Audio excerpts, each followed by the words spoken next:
In this episode, we review examples of conclusionary order flow. So we could look at some examples of in a trend, what bots you might want to use, either at the right shoulder or a breach of neckline or a conclusionary. So let me go over here and we're just going to build a trend real quick. We have a downtrend that concludes. We may have conclusionary selling down here. We're not ready to buy yet, but at some point price does respond to order flow and starts moving up. And we actually measure these excursions.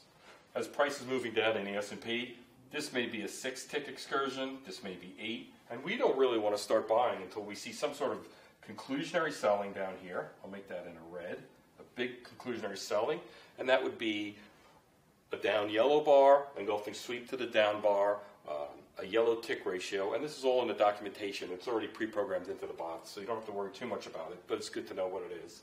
And then what we're looking for is some sort of excursion up in the S&P. Let's say the first time you have 12 ticks and you have a bunch of buying down here. At this point, it's probably safe to turn your long bots on, and that would be the long bot with pivot.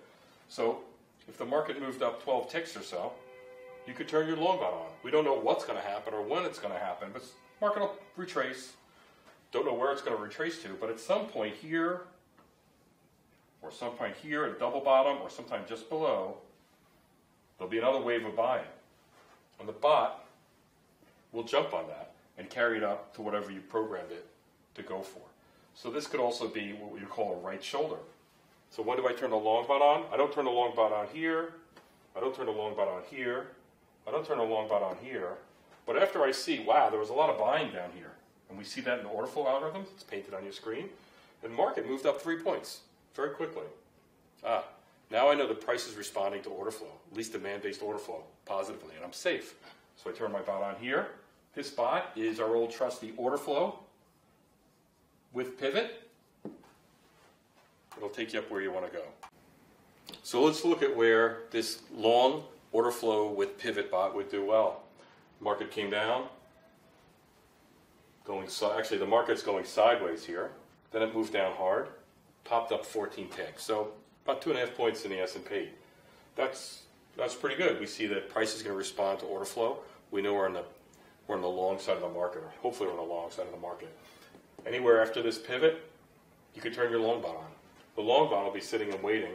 When I see this yellow dot, that's a clue for our conclusionary order flow, and the bot will grab the trade right here. So if you engage the bot anywhere around here, or even intrabar here, it would enter, close of this bar, open of this bar.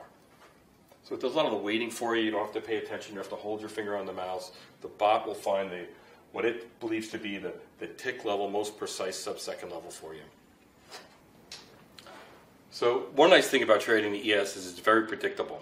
It can not have the volatility of gold or crude oil or the euro, but it is quite predictable. We've been talking a lot about conclusionary selling or buying. You know, if the market came down, this blue is a support level. Whether it holds or not, we don't really know. We have to look at order flow when it happens. But market came down, went up 11 ticks, close to 12 ticks, not really. Came right to the support level, went up 9 ticks, little over 2 points, not very good. Hovered around and then came down. What we do see here is if you look at these spikes, these I guess purple and brownish spikes, as the market came down, you see this massive book pressure. This is actually book pressure. And then we saw our old trusted friend, the red bar with the white around it, which is probably conclusionary. That's the other example where we're fading that at lunchtime. And sure enough, the market popped up and we saw a 15-tick excursion. But if you'll notice, we're kind of in a downtrend. The market came up to where resistance was, or what was previously support is now resistance. And this market got swept out again right here. Good time to go short. And the bots will pick that up for you. If you had deployed an order flow with pivot short bot, it would have done a good job right up here for you. Coming up next, we offer insights into mean reversion bots.